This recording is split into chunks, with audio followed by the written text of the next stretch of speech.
Berkeley Castle, Gloucestershire. Oh, for so many years have I wanted to get into that place. And I made it, and I actually spent the night in the murder room, the room where King Edward II was horrendously murdered in September 1327. Basically, we come in through the main door to the castle, past a murder hole, where there's all boiling oil and all sorts of things that come down on us. Stuff that would come down, yes. And then the refinement here is, as you're charging up into the castle, all these steps are uneven. They're actually called trip steps. So as you're running up here with high excitement to get into the castle, you're going to go flat on your face. Footing and you trip over, and then everybody behind you goes. And that gives a chance to the defenders to regroup a bit further. Yeah. They actually feel strange as you're walking up and down. Yep, they do. It's quite fun, especially with visitors. Yeah, yes indeed. So there we go. And then basically this is now going through here into Edward's cell. That's it. That's it. So it's totally separate from the rest of the building. Yeah. And guard here, and the poor chap incarcerated in there. For months, of course. For months, yeah. Months and months. Can we go in? Of course we can. Because this is not normally open. It isn't, no. So mind the rope here. Okay. You don't know how long I've been waiting to do this. Okay, well, be prepared. Great.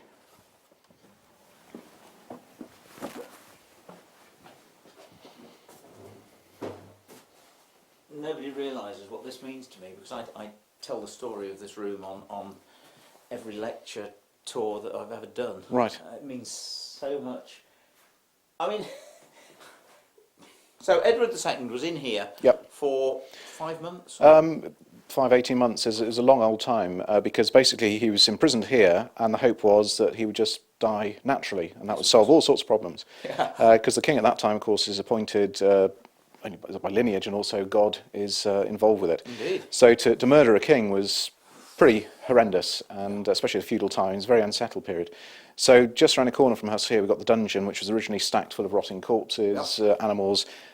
All the noxious fumes were designed to exactly make the king fall ill and die. And as he didn't, more drastic measures were taken. And depending on the stories, but the one which is generally accepted was the disembowelment with a red-hot poker.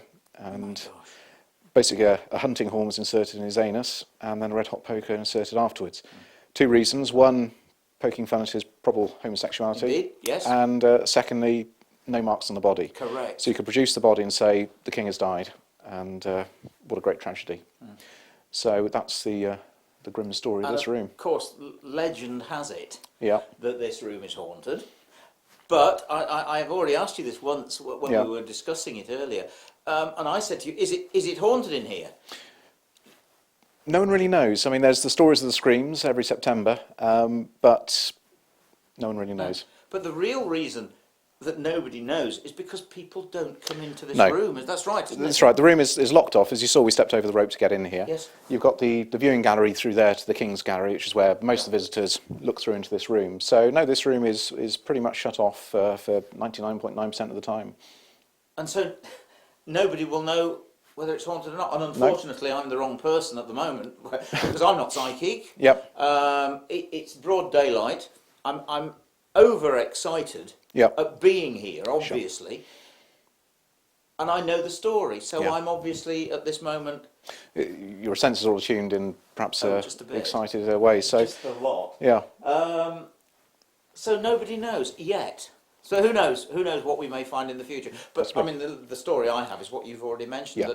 That on the anniversary, I think it's the 21st of September, that the screams of the king can be heard for a long way from the castle. Sure. I mean, the original story is one of the sort of the guards overhearing the screams as it happened on the night turned white overnight, and there's stories of Berkeley town, which is a few hundred yards away, could hear. And if that was the case, then there's an awful lot of stone and etc. for the screams to go through. And let's face it wouldn't have been a pleasant, quick death. It would have been absolutely excruciating. In fact, the worst death that anybody could imagine. I would think. Yes. For a king, of course. Indeed. What I'm a great believer, of course, is in the stone tape theory.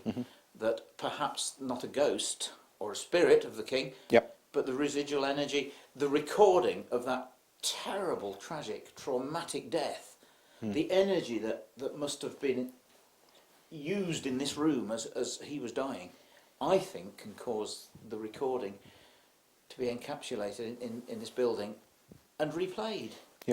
In the same way as you press the replay button of a video player.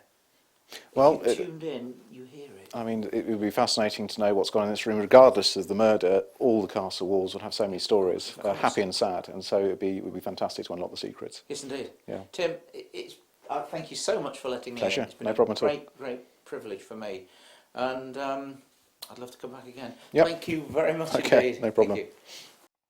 Well, folks, this is it.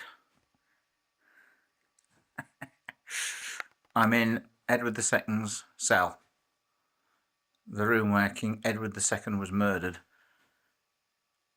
on the 21st of September 1327. I'm alone. Everyone's gone, as you can probably see from outside.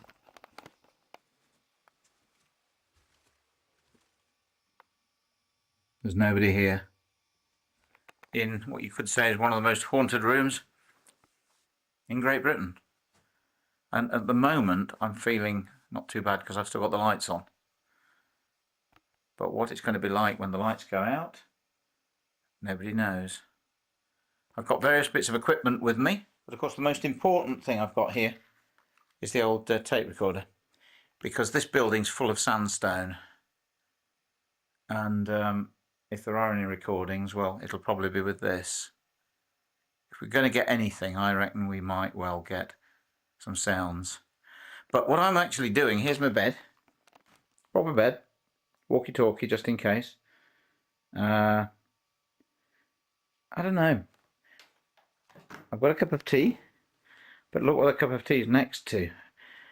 Do you realise that he is going to be staring at me all the time I'm asleep?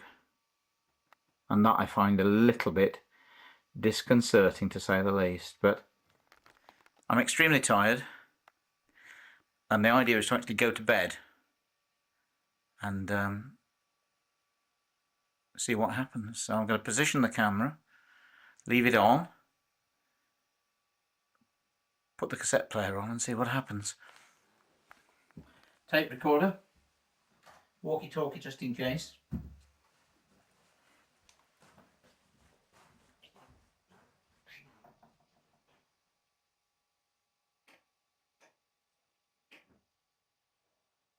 That's when it gets spooky. Tape recorder on, because in my opinion this is the most important bit.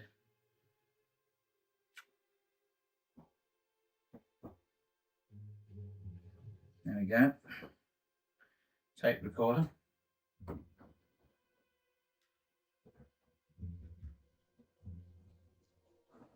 Cheers. Oh dear.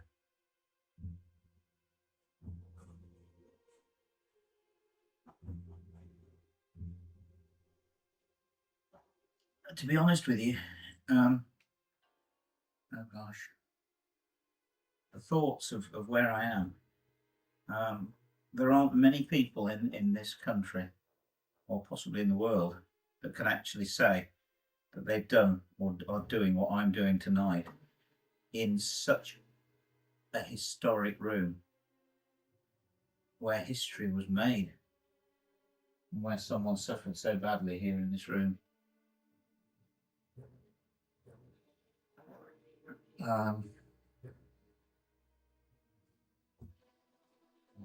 Here. And I think, as I mentioned earlier, I'm actually, there is a caretaker in the building, just in case. So it's off to sleep, I think. My goodness me.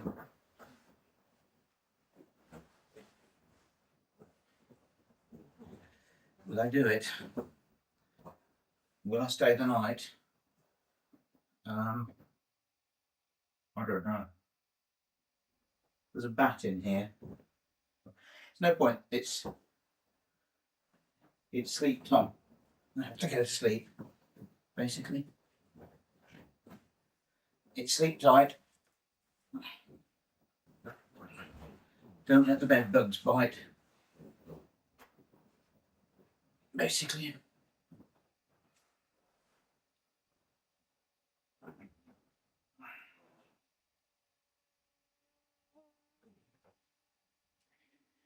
My goodness, I've never slept in a room with a bat.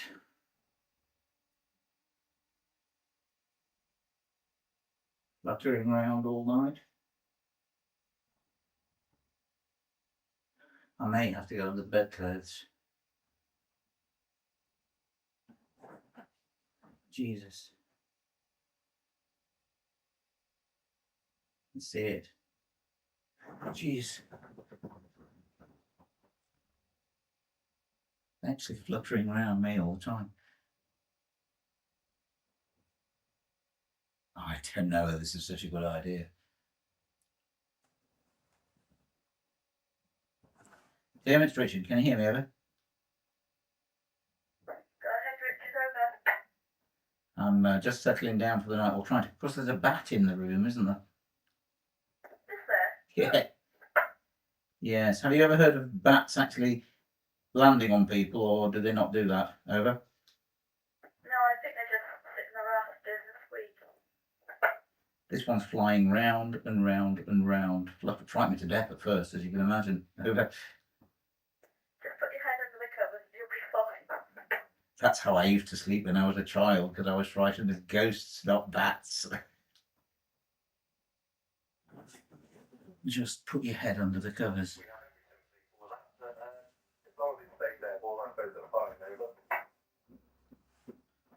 Just so long as it stays airborne, over.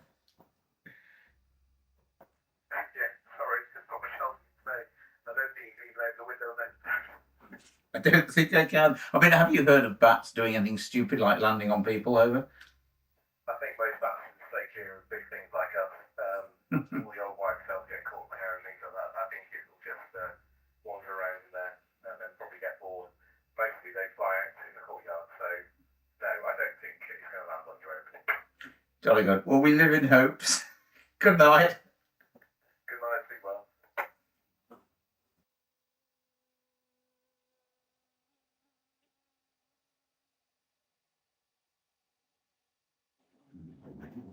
Temperature's dropped. The bats stopped. It's gone very quiet. Which is good. No noise at all now. Nothing. My head's thumping. I'm not happy. I don't know whether I'll sleep or not. I want to, but I don't know whether I will. Dry mouth. I'm quite frightened.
Friggin' hell was that?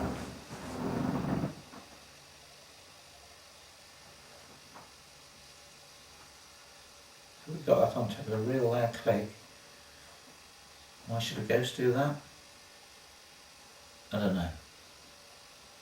I was nearly dropping off to sleep.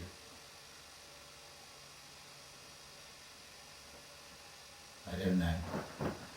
Nobody knows. We'll see.